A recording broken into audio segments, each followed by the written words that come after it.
Hello दोस्तों, welcome back to my channel happy mom blog. कैसे हो आप सब? होप आप सब ठीक होगे। मैं भी ठीक हूँ। और ये जो ब्लॉग है वो फ्राइडे का है, जो कि मैं आज मंडे को अपलोड कर रही हूँ। ऐसा इसलिए हुआ क्योंकि बाबू जो है वो बहुत आजकल परेशान करता है, बहुत ज़्यादा। मतलब बिल्कुल कुछ करने नहीं देता, ना रिकॉर्डिंग ना वॉइस ओवर, कुछ नहीं करने देता। तो मैं वैसे थोड़ा थोड़ा रिकॉर्ड करके रखी हुई थी, फ्राइडे सैटरडे संडे। आज मंडे है, आज अपलोड कर रही हूँ। तो यहाँ पर बाबू के लिए दूध और चाय बना रही थी, तब तक दूध जो है फट गया। फिर उसका दूध लेट से आया और फिर वो मैं फिर से गर्म की, और तब तक मैं फिर ड्राई फ्रूट्स का पाउडर बना ले रही हूँ, जो कि उसका ख़त्म हो गया था। तो मखाना, बादाम और अखरोट ये सब फ्राई कर ली विदाउट घी का, क्योंकि घी में फ्राई करने से वो फिर चिपचिप हो जाता है। तो विदाउट घी का फ्राई की और फिर बनाकर और रख दी और बाबू को खिला भी दी। पाउडर बना हुआ रहता है तो खा लेता है ड्राई फ्रूट्स, नहीं तो ऐसे तो खाता ही नहीं है। तो इसलिए मैं पाउडर प्रीफर करती हूँ और उसको दूध में मिलाकर और दे देती हूँ, खा लेता है। तो मैं यहाँ पर नहा कर आ गई। नहाने के बाद फिर मैं पपीता काटी और फिर सब कोई हम लोग खाए। और बाबू तो नहीं खा पाया, पता नहीं क्यों आज नहीं खाया। और मैं खाना भी बना ली। यहाँ पर चावल, दाल और आलू बैंगन और पालक की सब्ज़ी है, जो कि मेरी बन जाएगी अभी थोड़ी देर में। और उसके बाद फिर हम लोग जो है खाना खाएंगे। और यहाँ पर जो है मैं बाहर का थोड़ा सा व्यू दिखा रही हूँ। आज जो है मौसम बहुत अच्छा है। यहाँ का मौसम एक्चुअली अभी अच्छा है ही, और बारिश हो रही है, कभी भी बारिश हो जा रही है, वैसा तो वैसा ही है। बारिश बारिश, पुणे का मौसम तो हमेशा ऐसा ही रहता है। खाना पीना खाने के बाद जो है बाबू सो गया था। उसके बाद मैं बाकी काम की जो बचा हुआ था, और उसी बीच मेरा ट्राइपॉड आ गया, तो मैं उसे दिखा रही हूँ कि इस तरह से आया था। वो ब्लैक वाले जो बैग है ना, उसमें पैक होकर आया हुआ था और इस तरह से बॉक्स में आया हुआ था। ये ट्राइपॉड जो है बहुत अच्छा है, सीओ कंपनी का है, अमेजन से मंगवाई थी मैं। इसकी हाइट जो है एडजस्टेबल थी, अच्छा लगा मेरे को। लेकिन यही है, बाबू यूज़ करने देगा या नहीं, अब देखते हैं क्या करता है वो, क्योंकि वो तो किसी चीज़ को रहने नहीं देता सही से मतलब ले लेता है। तो देखते हैं। तो देखिए यहाँ पर एज एक्सपेक्टेड बाबू जो है लग गया है ट्राइपॉड में से खेलने में। ये यही करेगा जब मैं रिकॉर्ड करूँगी। तो वो दे ही नहीं रहा था। वो उसे सब पता है, फ़ोन कहाँ रखना है, क्या करना है, इससे क्या करते हैं, उसे सब कुछ पता चल गया थोड़ी देर में। बहुत मुश्किल से जो है मैं इससे बोली रख दो, तो फिर रखा है। तो मैं उसके बाद फिर उसे पपीता खाने को दी जो छोड़ा था। तो वो यहाँ पर वही खा रहा है और टीवी देख रहा है साथ में। तो खुद से खा लेता है, ऐसा नहीं कि खिलाना पड़ता है। लेकिन हाँ यही है कि इधर उधर गिराते हुए खाता है, सही से नहीं खा पाता। तो ये हो गया। फिर उसके बाद आज नाइट में जो है बनाने वाली हूँ मैं पालक की पूड़ी और आलू की सब्ज़ी। तो ये रेसिपी मैं आपसे बाद में शेयर करूँगी, आज उतना टाइम नहीं था। तो मैं यहाँ पर बाबू को रख कर और फिर इधर अपना आलू बॉईल की और पालक को भी बॉईल की थोड़ा सा। फिर बाबू सोया तो मैं आई हूँ फिर उसे तलने के लिए। आटा ये सब लगा दी थी पीस कर, तो उसके बाद तल रही हूँ मैं पूड़ी। बहुत ही टेस्टी बना था। मैं आपसे ये रेसिपी ज़रूर शेयर करूँगी बाद में, मुझे तो बहुत अच्छा लगा।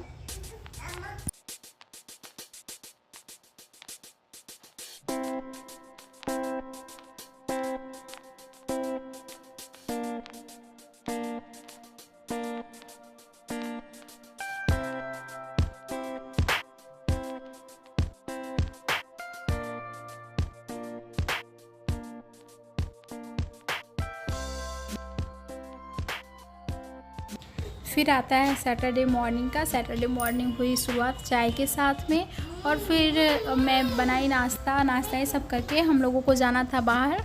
तो बाबू सोकर जग गया था, तो फिर बाबू को लेकर हम लोग निकल पड़े बाहर और घूमने के लिए। एक्चुअली जाना नहीं था, कुछ काम था। और जो बाकी बर्तन जो पुराने थे उससे हम लोगों को बेचना था, मतलब कि बर्तन वाले दुकान में जाना था, तो उधर था। और इस साइड बहुत ही अच्छा सीन भी था, बारिश भी हो रही थी, हल्की फुल्की सी, थोड़ी थोड़ी सी बारिश हो रही थी। बहुत अच्छा लगा हम लोगों को इधर जाकर। जब बाहर से आने के बाद फिर ये मैं इवनिंग का क्लिप रिकॉर्ड की हूँ। इवनिंग में जो है मुझे बनाना था नूडल्स बनाने के लिए मैं पानी ली हूँ, उसे गर्म कर रही हूँ। पहले बॉयल आने तक उसे गर्म कर लेना है। मैं गर्म कर रही हूँ उसे, और उसमें डाल दी हूँ थोड़ा सा तेल, और उसमें फिर थोड़ा सा डालूँगी नमक और बाकी जो वेजिटेबल मुझे कट करने थे बॉईल आने तक में मैं कट कर ली। प्याज, गाजर, शिमला मिर्च, पत्ता गोभी और लहसुन और अदरक छोटे छोटे पीसेस में, और मिर्च भी, तो इतना कट कर ली। और उसके बाद फिर तब तक जो है बॉईल आ गया था पानी में, तो मैं उसमें डाल दी नूडल्स। और बॉईल आने के पहले अगर मैं नूडल्स डालती तो फिर नूडल्स जो है वो ओवर कुक्ड हो जाता है, मतलब पहले ही पानी में जो है वो फूल जाता है, तो इसलिए मैं बॉईल होने तक का वेट की और उसके बाद डाली हूँ। और तेल तो इसलिए डाली ताकि वो जो है आपस में चिपके ना एक दूसरे के साथ, और बहुत ही ध्यान से केयरफुली जो है बॉईल करना था। बॉईल की मैं बार बार चेक की कि ओवर कुक्ड ना हो जाए, क्योंकि ओवर कुक्ड हो जाता तो अच्छा नहीं लगता, फिर अलग अलग जो नूडल्स हैं वो नहीं रहते, तो इसलिए यहाँ पर मैं चेक कर रही हूँ। तो नूडल्स पक गया है मेरा, फिर मैं उसे ठंडे पानी से धो कर लाई हूँ, अभी धो ली ठंडे पानी से, और उसमें फिर थोड़ा सा तेल डालकर और उसे मिक्स करूँगी।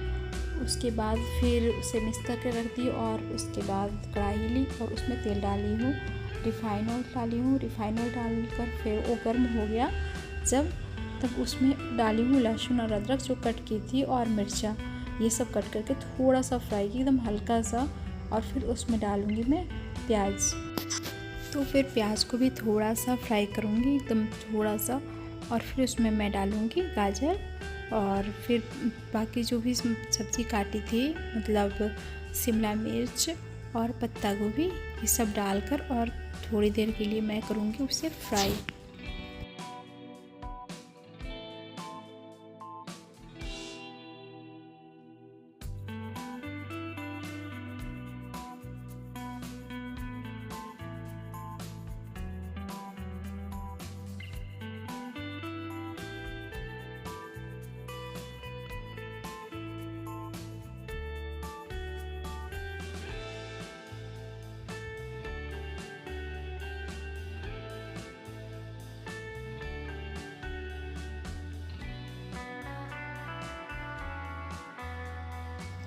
इसमें डाल दी हूँ मैं थोड़ा सा नमक, और देखिए फ्राई होकर इस तरह का हो गया, मतलब ज़्यादा पका भी नहीं है और नहीं कच्चा है। क्वांटिटी हो गई कम, उसमें डाली मैं मतलब जो मसाला था नूडल्स वाला, वो मसाला डाली, और उसके बाद फिर उसमें डाल रही हूँ मैं सॉस में डालना है आपको टोमेटो सॉस, टोमेटो केचप जो होता है वो, और सोया सॉस, विनेगर और चिल्ली सॉस। गैस का फ्लेम जो है लो करके मैं सारे सॉस डाली हूँ ताकि वो जले ना, और फिर उसके बाद सॉस को थोड़ा सा पका ली, और पकाने के बाद फिर उसमें चटा ली मैं नूडल्स, और नूडल्स को मिक्स कर लिया अच्छे से। नूडल्स जो है स्पॉन से तो मिक्स नहीं अच्छे से होता है, तो मैं फॉर्क का यूज़ की, फॉर्क से जो है नूडल्स अच्छे से मिक्स हो गया। और नूडल्स को जो है मैं थोड़ी देर मिक्स की पूरी अच्छी तरह से, वो पूरी तरह से मिक्स हो गया, तो इस तरह से नूडल्स रेडी हो गया। तो दोस्तों ऐसा है ना कि छुट्टी वाले दिन जो है हम लोग का खुद ही मन करता है कि कुछ स्पेशल बनाए, तो मैं वही कर रही हूँ। वीकेंड इसी तरह से मेरा बीत जाता है, सैटरडे संडे, क्योंकि बाबू के पापा जी घर पे रहते हैं, तो मैं सोचती हूँ कि हर दिन तो चावल दाल रोटी सब कुछ खाते हैं, सैटरडे संडे या किसी भी छुट्टी वाले दिन जो है कुछ स्पेशल बनाना चाहिए और इन्जॉय करना चाहिए। मेरा मानना तो यही है छुट्टी वाले दिन का, ताकि जो है वो छुट्टी वाला दिन स्पेशल बन जाए। वीकेंड पे मेरा तो इसी तरह से बीतता है, कुछ बनाओ खाओ और फिर मूवी देखो, और नहीं तो फिर कहीं घूमने जाओ। तो इस तरह से टाइम जो है बीत जाता है, साथ साथ में दोनों कोई इंजॉय कर लेते हैं, बाबू भी थोड़ा इंजॉय कर लेता है इसी में। तो फिर नेक्स्ट डे आता है संडे। संडे को मैं बनाई मॉर्निंग में सैंडविच, दोपहर में नॉर्मल सा जो खाना है, शाम में मैं बनाई मोमोज़। और मोमोज़ बनाने के लिए मैं पहले वेजिटेबल्स जो जितने भी थे उसको थोड़ा सा फ्राई कर ली, ज़्यादा तो नहीं, थोड़ा सा फ्राई कर ली, क्योंकि कच्चा वाला टेस्ट अच्छा नहीं लगता है। मोमोज़ बनाने के लिए मेरे पास बर्तन तो नहीं है स्पेशली मोमोज़ वाले, इडली वाले बर्तन में ही मैं रख दी, उसी में पक गया। लेकिन ऐसा है ना कि अगर पूड़ी जो है जिसमें स्टफ़ करना था उसको पतला और ज़्यादा बेलती तो ज़्यादा अच्छा बनता, मैं थोड़ा मोटा बना दी तो इसलिए उतना अच्छा नहीं बना। नेक्स्ट टाइम फिर से ट्राई करूँगी और आपसे फिर शेयर भी करूँगी ये रेसिपी। तो मेरा इस तरह से मोमोज़ हो गया रेडी। इसी के साथ मैं करती हूँ ब्लॉग के एंड। तो मिलती हूँ आपसे मैं नेक्स्ट ब्लॉग में, तब तक के लिए bye bye, thank you. Please like share and subscribe कीजिएगा।